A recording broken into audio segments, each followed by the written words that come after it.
एक गांव में एक गरीब किसान रहता था जिसका नाम मोहन था। वहाँ पर 2-3 सालों से बारिश नहीं हुई थी, जिस वजह से वहाँ की सारी ज़मीन सूख चुकी थी।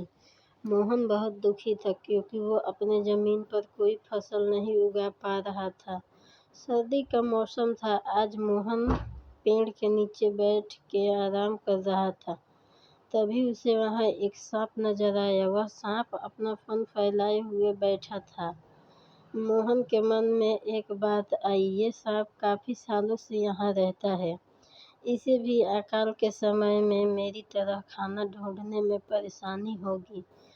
फिर गरीब मोहन ने मन ही मन यह तय किया कि वो हर रोज सांप को 1 कटोरी दूध पिलाएगा। अगले ही दिन मोहन 1 कटोरी में दूध लाया और सांप के बिल के पास रखकर कहने लगा, हे नागराज, आपको मेरा प्रणाम।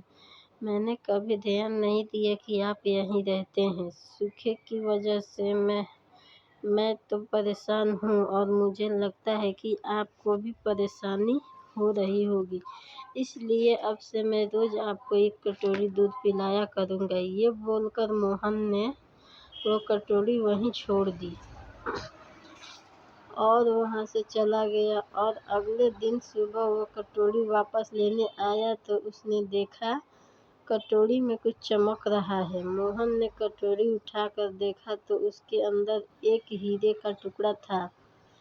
फिर मोहन हर रोज सांप को 1 कटोरी दूध पिलाता और अगले दिन सुबह एक हीरे का टुकड़ा ले जाता।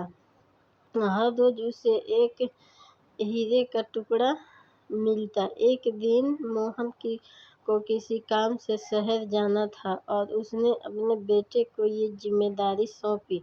उसने अपने बेटे से कहा, बेटा, ध्यान से 1 कटोरी दूध सांप के बिल के पास रख देना। मोहन के बेटे ने अपने पिता के कहे अनुसार 1 कटोरी दूध सांप के बिल के पास रख दी। अगली सुबह उसे हीरे का एक टुकड़ा मिला। उसके बेटे ने सोचा कि यह सांप तो बड़ा कंजूस है, उसके पास बहुत सारे हीरे के टुकड़े होंगे, लेकिन यह तो हर रोज एक ही टुकड़ा देता है। अगर मैं इसे मार दूं तो सारे हीरे के टुकड़े ले जा सकता हूँ। अगली शाम जब लड़का दूध देने के लिए गया तो उसने सांप को देखते ही उसके सर पर मार दिया, छड़ी से वार किया। मगर सांप भी सतर्क था। उसे छड़ी तो लगी, पर उसने मोहन के बेटे को भी डंस लिया। सांप के विष बहुत ही जहरीला था। देखते ही देखते किसान मोहन के बेटे की मौत हो गई और जख्मी सांप बिल के अंदर वापस चला गया। जब मोहन वापस लौट कर आया तो उसे अपने बेटे की मृत्यु के बारे में पता चला। साथ ही वह बहुत दुखी और क्रोधित होकर सांप के बिल के पास उसे मारने पहुंचा। उसने सांप को भी देखा। सांप को भी काफी चोट आई थी। उसे देखते ही वह समझ गया कि उसके बेटे ने सांप पर हमला किया होगा। वो समझ गया परिस्थिति ही कुछ ऐसी हो गई होगी कि सांप ने उसके बेटे को डंसा होगा। उसने हाथ जोड़कर सांप से माफी मांगी और सांप ने अपने बेटे को वापस लाने के लिए कहा। थोड़ी देर बाद सांप ने अपने बिल में जाकर बाहर आया और उसने मोहन को एक जड़ी बूटी दी। मोहन जड़ी बूटी लेकर अपने मरे हुए बेटे के पास गया। उसने उसके नाक के पास वो जड़ी बूटी रख दी। थोड़ी देर बाद उसका बेटा खांसता हुआ खड़ा हुआ।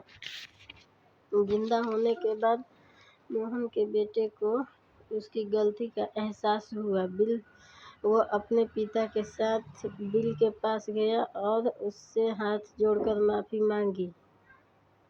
बोला, हे नागराज, मुझे क्षमा कर दीजिए। अब मैं किसी भी पशु पक्षी या जानवर पर हमला नहीं करूँगा। मुझे क्षमा कर दे। सांप ने भी खुश होकर अपना सर हिलाया और वापस अपने बिल में चला गया। इस कहानी से हमें 2 सीख मिलती है। पहली ये कि लालच करना बुरी बात है और दूसरी सीख ये है कि हमें निर्दोष जीवों पर हमला नहीं करना चाहिए। हमें उन्हें बिल्कुल भी परेशान नहीं करना चाहिए।